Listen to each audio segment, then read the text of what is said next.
आइए, स्वागत है एक बार फिर से। आज हम एक नया वीडियो लेके आए जिसमें हम लोग जानेंगे बहुपद के बारे में। तो बहुपद का परिभाषा है, चर x में ऐसा फलन px बराबर a0 plus a1x plus a2x² plus dot dot dot plus an(xn), जहाँ an बराबर नहीं 0 तथा x का घात और ऋणात्मक पूर्णांक हो, बहुपद कहलाता है। यहाँ a1, a0, a2 dot dot an वास्तविक संख्याएं हैं जिन्हें बहुपद का गुणांक कहते हैं। अब उदाहरण के माध्यम से हम लोग देखते हैं, जैसे x का पावर 2 प्लस 3x प्लस 6, ये हमारा क्या है, बहुपद है, एक चर में है।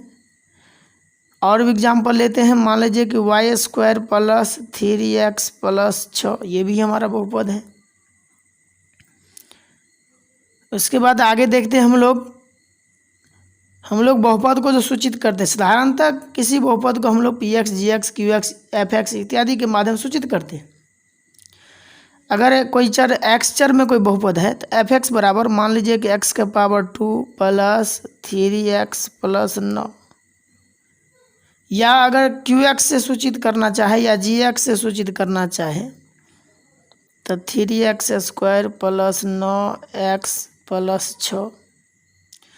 अगर fx से सूचित करना चाहे तो 2x प्लस 6, या कोई और qx से सूचित करना चाहे तो 3x² प्लस 3, कुछ भी हो सकता है। हम लोग ऐसा बहुपद मान सकते हैं, px, qx, gx इत्यादि सूचित कर सकते हैं। अगला है बहुपद का घात।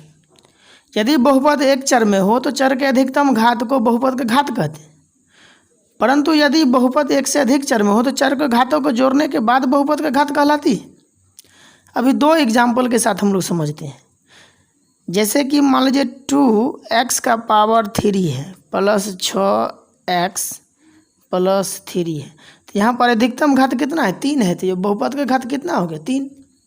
लेकिन अगर यहीं पर मान लीजिए कि x का पावर 2 और y का पावर 3 प्लस 6x प्लस 9 है। अब यहाँ पर देख रहे हैं, यहाँ पर 2 है, यहाँ पर 3 है, तो यहाँ पर दो चर है, एक x है, y है, तो 2 और 3 कितना हो गया, 5। तो यहाँ बहुपद का घात कितना हो गया, 5।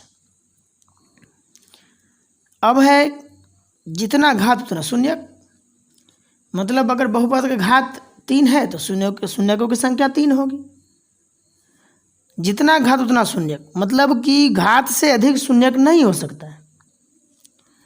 हाँ, उसके से कम हो सकता है लेकिन उससे अधिक नहीं हो सकता। एक एग्जाम्पल देखिए, जैसे कि मान लीजिए x का पावर 4 है, तो इसके शून्यकों की संख्या कितनी होगी, 4 होगी। 4 से कम हो सकता है लेकिन 4 से अधिक नहीं हो सकता, और 4 भी हो सकता है। अब अगला है बहुपद का मानक रूप। बहुपद का मानक रूप क्या होता है, या आप बहुपद के घात के आधार पर आरोही अवरोही क्रम में सजा दीजिए, बहुपद का मानक रूप कहलाता है। अगर मान लीजिए दो एग्जाम्पल लेते हैं, जैसे कि मान लीजिए कि x का पावर 3 है, x का पावर 2 है, x है प्लस 6 है, तो ये घात के आधार पर है, 3 है, 2 है, 1 है, तो ये हमारा क्या है, मानक रूप में है। या क्या कहते हैं, आरोही क्रम में लिखना है तो सबसे पहले अचर पद लिखिए, फिर x लिखिए, फिर x² लिखिए, फिर x के पावर 3 लिखिए, ये भी मानक रूप में है। लेकिन सबसे बेहतर हमारा क्या होता है, ये अवरोही क्रम में ही हम लोग सजाते हैं, तो सबसे सवाल बनाने में हम लोग को आसानी होती है। इसीलिए हमेशा जब मानक रूप में सजाएंगे तो अवरोही क्रम में ही लिखेंगे। अब है बहुपद का वर्गीकरण। बहुपद का वर्गीकरण मतलब बहुपद को जो हम लोग बांटते हैं वो बहुपद का वर्गीकरण कहलाता है। तो बहुपद का वर्गीकरण दो आधार पर किया गया है, पदों की संख्या के आधार पर और घात के आधार पर। तो पदों की संख्या के आधार पर एक पदी, द्विपदी, त्रिपदी, 4 पदी, इसी तरह से, मतलब जितना पद वो बहुपद का नाम। अभी है कि एक पदी बहुपद, जिस बहुपद में केवल एक पद हो, एक पदी बहुपद कहलाते। अभी एग्जाम्पल जैसे x देखिए, कितने पद, एक पद है। y कितने पद, एक पद है। 2x कितने पद, एक पद है। y² कितने हैं, एक पद है। तो ये क्या हो गए, एक पदी बहुपद हो गए। अगला है द्विपदी बहुपद। द्विपदी बहुपद जिसमें केवल दो पद हो। आप कुछ और दे दीजिए, एगो एक्स दे दीजिए, मान लीजिए टू, दो पद हो गए, एक दो पद। क्योंकि हम पहले से जानते हैं, पढ़ चुके हैं कि व्यंजक के जो पद होते हैं वो जोड़ और घटाव के चिन्ह से अलग होते हैं, माने अलग अलग माने जाते हैं। अभी जैसे कि वाई स्क्वायर प्लस 3 कितने पद है? एक पद, दो पद है। तो बहुपद के दो पद हैं तो कितने द्विघाती दो पद द्विपदी बहुपद कहलाए। त्रिपदी बहुपद क्या होगा? इसमें तीन पद होगा। मान लीजिए एक्स है प्लस वाई है प्लस 2 है, ये कितने पद? तीन पद, एक दो तीन पद है। या मान लीजिए कि 2x square plus 6x plus 9 कितने पद हैं? तीन पद हैं। ये त्रिघाती त्रिपद हुए।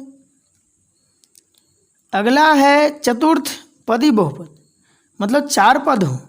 जिस बहुपद में कितने पद हो? चार पद हो।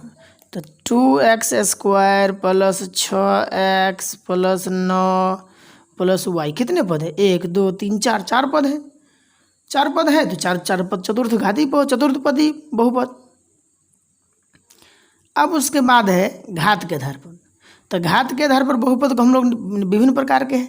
अगर एक घात है तो एक घाती बहुपद या रैखिक बहुपद, द्विघात है तो द्विघाती बहुपद, तीन घात है तो त्रिघाती बहुपद। अब एग्जाम्पल से समझते हैं। अभी मान लीजिए कि एक घात वाला बहुपद लिखना है। ये कितना घात है? एक है, रैखिक बहुपद है। या y चर में है तो घात कितना? एक है तो रैखिक बहुपद है। या x1 x प्लस 2 है, ये कितना है? रैखिक बहुपद है। मतलब क्या होना चाहिए? चर का घात एक होना चाहिए, तो वो क्या कहलाता है? रैखिक बहुपद। ऑब्जेक्टिव में बहुत बार पूछ चुका है कि रैखिक बहुपद के घात कितने होते हैं, तो एक। हमेशा याद रखना है रैखिक बहुपद का घात एक होता है। द्विघाती बहुपद, जिस बहुपद का घात दो हो उसे द्विघाती बहुपद कहते हैं। मतलब घात पद कितना भी हो सकता है, लेकिन घात अधिकतम कितना होना चाहिए? दो होना चाहिए। मतलब ये क्या है? द्विघाती बहुपद है। या 2x square plus 6x plus 9, ये कितना है? द्विघात कितना है? दो है, द्विघाती बहुपद है। अगला है त्रिघाती बहुपद। त्रिघाती नाम से स्पष्ट है, त्रिघाती तीन घात होना चाहिए। तो तीन घात होने के लिए मान लीजिए एक्स लेते हैं तो हम लोग घात कितना है? 3 है प्लस 6। देखते हैं बहुपद का घात कितना है? 3 है। तो यह क्या है? त्रिघाती बहुपद है। या दूसरा एग्जाम्पल वाई चर में लेते हैं 3x plus 6x square plus 9, तो इसमें कितना है? घात कितना है? 3 है, त्रिघाती बहुपद है। अगला है चतुर्थ घाती बहुपद। ठीक उसी प्रकार से चतुर्थ घात, चार घात होने चाहिए। अगर x है मान लीजिए घात 4 है, चतुर्थ घाती बहुपद है। y है घात 4 है, चतुर्थ घाती बहुपद है। दो पद है लेकिन घात 4 है तो चतुर्थ घाती बहुपद है। इन बहुपदों के अतिरिक्त कुछ अन्य बहुपद हैं, जैसे शून्य बहुपद। जिस बहुपद के गुणांक शून्य हो, अर्थात शून्य कहिए, सीधा सीधा शून्य कहिए। चर का गुणांक क्या है? शून्य है, शून्य है, ये शून्य बहुपद है। अचर बहुपद, अचर बहुपद क्या होता है? जिसमें एक पद हो और वो भी शून्य को छोड़कर कोई संख्या हो। जैसे कि 3 है, क्या है? अचर पद है। 4 है, क्या है? अचर पद है। 6 है, क्या है? अचर पद है। 7 है, क्या है? अचर पद है। और ये शून्य को छोड़ के है। एक पद हो और वो भी क्या हो? अचर संख्या हो, तो क्या कहलाते हैं? अचर पद कहलाते हैं। अब बहुपद का, जिस रूप में बहुपद रहता है, हमारा जो बहुपद रहता है वो बहुपद का व्यापक रूप कहलाता है। अभी रैखिक बहुपद मतलब चर का घात कितना होना चाहिए? एक होना चाहिए। ये रैखिक बहुपद का व्यापक रूप है और ये भी वास्तविक संख्या है। द्विघाती बहुपद, घात कितना होना चाहिए? दो होना चाहिए, द्विघाती बहुपद है। ये व्यापक रूप द्विघाती बहुपद, दो घात वाले फिर एक घात वाले। त्रिघाती बहुपद के व्यापक रूप घात कितना होना? 3, 3 2 1, इस तरह से। तो ये त्रिघाती बहुपद का व्यापक रूप हो गया। अब है बहुपद का मान। बहुपद का मान क्या होता है? वह मान जिसे बहुपद में रखने पर प्राप्त होता है। अगर मान लीजिए यदि कोई बहुपद px में है, मतलब x चर में है, मान लीजिए कि x स्क्वायर प्लस 4 है। अब यहाँ पर मान लीजिए x के जगह पर 1 रखते हैं तो कितना हो जाएगा? ये 1 का स्क्वायर प्लस 4। तो 1 का स्क्वायर 1 प्लस 4, ये हमारा उत्तर कितना आता है? 5। तो ये हमारा बहुपद का मान कितना हो गया? 5 हो गया। 1 रखने पर कितना आ गया? 5। मतलब वह मान जिसे बहुपद में रखने पर बहुपद का मान प्राप्त होता है, बहुपद के मान कहलाते हैं। अगला है बहुपद के शून्यक। बहुपद के शून्यक, वह मान जिसे रखने पर बहुपद का मान शून्य है बहुपद का शून्यक कहलाते हैं। अब देखिए जैसे कि पी एक्स मान लीजिए हमारा कोई बहुपद है, अभी एक्स स्क्वायर माइनस 4 है। अब एक्स के जगह पर कितना रखें कि हमारा शून्य हो जाए। अभी मान लीजिए कि हम 2 रखते हैं, तो 2 का स्क्वायर माइनस 4 मतलब 2 का स्क्वायर कितना हो गया 4 माइनस 4 बराबर कितना हो गया 0। तो ये हमारा 2 क्या हो गया बहुपद का शून्यक हो गया। या मान लीजिए कि पी -2 लेते हैं, तो -2 का स्क्वायर -4 तो फिर कितना होगा 4 माइनस 4 बराबर 0।